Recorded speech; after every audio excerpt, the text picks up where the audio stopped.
انگریزوں نے عراق پر حملہ کیا تو یہی مجتہدین تھے جنہوں نے اسلحہ خود اٹھایا، فتویٰ دیا اور خود میدان میں نکلے انگریزوں کے مقابلے کے لیے۔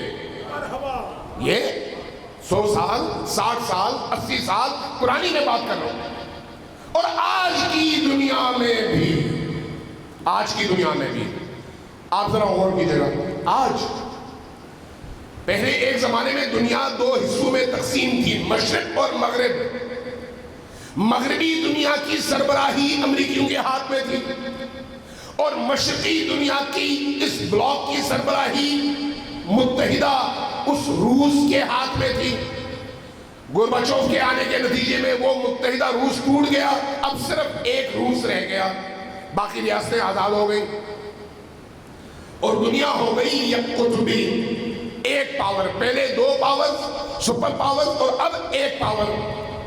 لیکن جب ایک فقیہ، ایک مجتہد اور ایک ولی فقیہ نے زمین کے ایک خطے کے اندر علی کی فقہ اور علی کے قانون کو زندہ کر کے علی کی حکومت قائم کی، تو ان 40 سالوں کے تجربے نے دنیا کو 2 حصوں میں تقسیم کیا، ایک طرف پوری دنیا اور دوسری طرف وہ جو علی کو اپنا امام مانتے ہیں۔ پوری دنیا نے مل کر اس حکومت کو ختم کرنے کے لیے 40 سال لگا دیے، 40 سال۔ لیکن اس حکومت کی باغیں ایک ایسی ہستی کے ہاتھ میں تھی جو فقیہ تھا، مجتہد تھا، جامع الشرائط تھا اور اپنے زمانے کے فقہاء کے انتخاب کی بنیاد پر ولی فقیہ تھا۔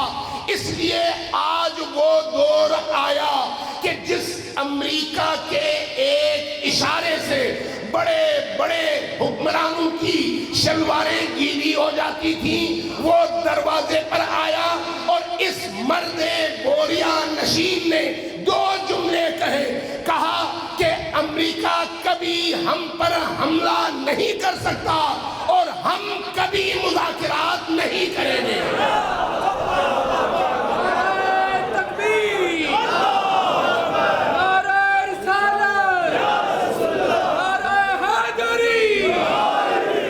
کس چیز کی طاقت ہے؟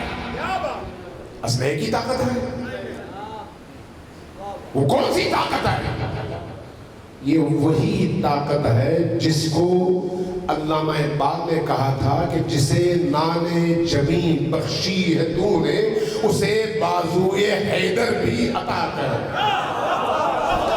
یہ وہی طاقت ہے جس کی بنیاد پر خیبر کا در اکھڑتا ہے اس علی کے ہاتھوں جو نان جمی کو توڑنے کے لیے پتھر استعمال کرتے ہیں۔ الہی طاقت آج پوری دنیا کے اندر ہے۔ اگر 1400 سال کی تاریخ آپ پلٹ کر دیکھ لیں تو اسلام اور مکتب اہل البیت کے حوالے سے آج وہ زمانہ آ گیا ہے جب پوری دنیا، صرف مسلمان نہیں، امیر المومنین کے دور میں سامنے امیر شام تھا، امام حسین کے دور میں یزید، باقی ادوار میں یا اموی یا عباسی خلفاء تھے جو مسلم ٹیریٹری کے اندر حاکم تھے۔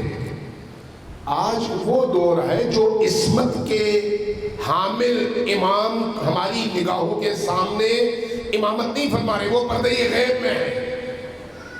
اگرچہ ان کی عنایت، ان کی نظر، ان کی حمایت، ان کی دعا، ان کی مدد شامل ہے، اس کے علاوہ کوئی کام آگے نہیں بڑھ سکتا۔ لیکن سامنے کون ہے؟ اس امام معصوم اور پردہ نشین امام کا وہ نمائندہ جو معصوم نہیں ہے لیکن اس کا مطیع ہے، اللہ کا مطیع ہے، دین کا محافظ ہے۔ اس لیے جب وہ کھڑے ہو کر ایک ایک بات کرتا ہے تو پھر دنیا پر حاکم تمام قوتوں کی ٹانگیں لرزنے لگتی ہیں اور ان کے اسٹاک ایکسچینج کے ریٹس میں تلاطم آ جاتا ہے۔ آج کا دور تشیع کے غلبے کا دور ہے، تشیع کے غلبے کا دور ہے۔ آج کا دور اہل البیت کے پیغام کے غلبے کا دور ہے۔ آج کا دور کفر کی شکست کا دور ہے۔ پوری تاریخ میں کوئی دور ایسا نہیں آیا جب ایک پاک باز صاحب اجتہاد فقیہ اور عالم کی ایک اشارے ابرو کے نتیجے میں دنیا میں ایسا تلاطم برپا ہو۔ لیکن آج ہے، یقیناً اس کے پیچھے ائمہ معصومین کی دعائیں بھی ہیں، خواہشات بھی ہیں، مشیت بھی ہے، اللہ کا ارادہ بھی ہے، اور امام عصر کی نظر عنایت بھی ہے، کوئی شک نہیں۔